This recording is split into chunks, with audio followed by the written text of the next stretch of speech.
Harold and the Purple Crayon, 60th Anniversary by Crockett Johnson. One evening, after thinking it over for some time, Harold decided to go for a walk in the moonlight.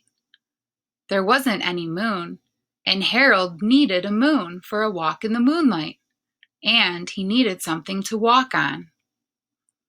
He made a long, straight path so he wouldn't get lost, and he set off on his walk, taking his big purple crayon with him. But he didn't seem to be getting anywhere on the long, straight path, so he left the path for a shortcut across a field, and the moon went with him.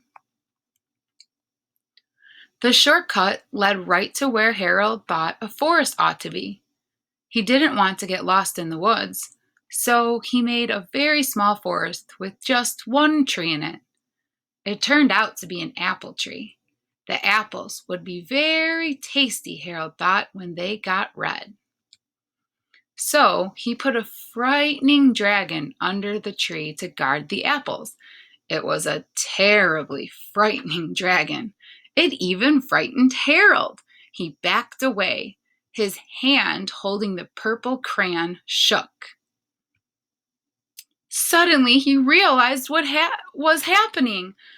But by then, Harold was over his head in an ocean. He came up thinking fast, and in no time he was climbing aboard a trim little boat. He quickly set sail, and the moon sailed along with him. After he had sailed long enough, Harold made land without much trouble. He stepped ashore on the beach, wondering where he was. The sandy beach reminded Harold of picnics, and the thought of picnics made him hungry. So he laid out a nice, simple picnic lunch. There was nothing but pie, but there were all 9 kinds of pie that Harold liked best. When Harold finished his picnic, there was quite a lot left. He hated to see so much delicious pie go to waste. So Harold left a very hungry moose and a deserving porcupine to finish it up, and off he went, looking for a hill to climb to see where he was. Harold knew that the higher up he went, the farther he could see. So he decided to make the hill into a mountain. If he went high enough, he thought, he could see the window of his bedroom. He was tired, and he felt he ought to be getting to bed.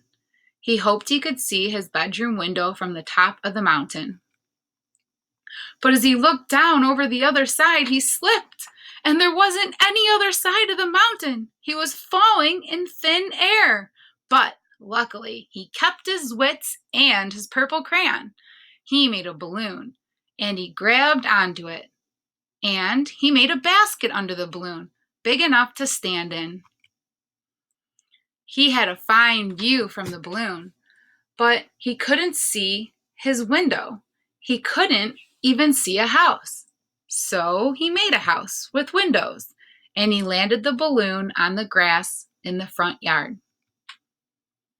None of the windows was his window. He tried to think where his window ought to be. He made some more windows. He made a big building full of windows.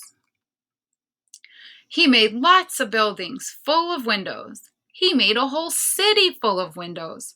But none of the windows was his window. He couldn't think where it might be.